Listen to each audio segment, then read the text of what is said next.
Assalamualaikum warahmatullahi wabarakatuh teman-teman. Gimana kabarnya? Semoga sehat selalu ya. Nah teman-teman, ketemu lagi nih sama Pak Vicky di mata pelajaran pendidikan agama Islam. Nah hari ini kita akan mendengarkan sebuah kisah dari seseorang yang bukan dari seorang nabi, namun namanya disebutkan dalam Al-Quran. Nah kira-kira siapa nih teman-teman? Yuk kita simak videonya bersama-sama. Kisah keteladanan Luqman. Luqman adalah anak dari Baura bin Nahur bin Tareh, sedangkan Nahur bin Tareh merupakan nama dari Azar, ayah Nabi Ibrahim alaihissalam. Luqman berkebangsaan Habsyi yang berasal dari kota Sudan.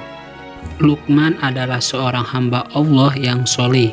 Ia bukanlah seorang nabi, tetapi Allah Subhanahu wa Ta'ala memuliakannya dengan memberikan hikmah atau kebijaksanaan sehingga nasihat kepada anaknya diabadikan dalam Al-Quran. Pekerjaan Luqman pada awalnya adalah tukang kayu, tukang jahit, dan pengembala domba. Lalu karena hikmah yang dimilikinya, ia kemudian diangkat menjadi hakim pada zaman Nabi Daud alaihissalam, dan sekaligus menjadi gurunya Nabi Daud alaihissalam sebelum Nabi Daud diangkat menjadi seorang nabi.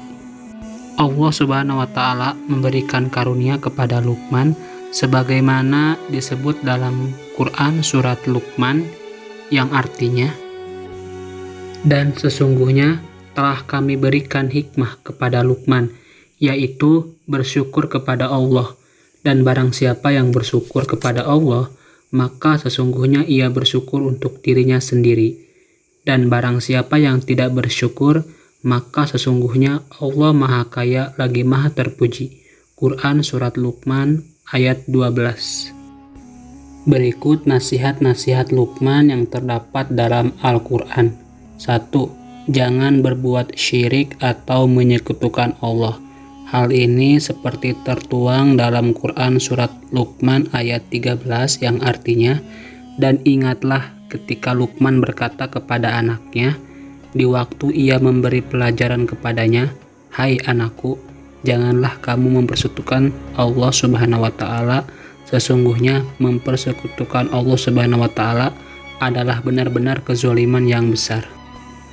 Yang kedua, berbakti kepada kedua orang tua kecuali jika menyuruh untuk syirik dan berbuat yang buruk. Yang ketiga, kita harus sadar bahwasanya kita selalu diawasi oleh Allah Subhanahu wa Ta'ala. Maka dari itu kita harus selalu menjalankan perintahnya dan menjauhi segala larangan-larangannya. Yang keempat, kita harus banyak mengerjakan kebajikan, terutama hal-hal yang diperintahkan oleh Allah Subhanahu wa Ta'ala. Hal ini seperti tertuang dalam Quran Surat Luqman ayat 17 yang artinya, "Hai anakku, dirikanlah sholat dan suruhlah manusia mengerjakan yang baik dan cegahlah mereka dari perbuatan yang mungkar, dan bersabarlah terhadap apa yang menimpa kamu. Sesungguhnya yang demikian itu termasuk hal-hal yang diwajibkan oleh Allah Subhanahu wa Ta'ala." Yang terakhir, kita tidak boleh sombong dan angkuh, tetapi kita harus tawadu. Hal ini seperti tertuang dalam Quran Surat Luqman ayat 18 yang artinya, dan janganlah kamu memalingkan mukamu dari manusia karena sombong, dan janganlah kamu berjalan di muka bumi dengan angkuh. Sesungguhnya Allah Subhanahu wa Ta'ala tidak menyukai orang-orang yang sombong lagi membanggakan diri. Nah teman-teman, itu tadi video penjelasan mengenai kisah dari seseorang yang bernama Luqmanul Hakim.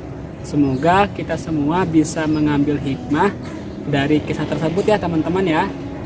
Nah sampai berjumpa lagi pekan depan. Wassalamualaikum warahmatullahi wabarakatuh.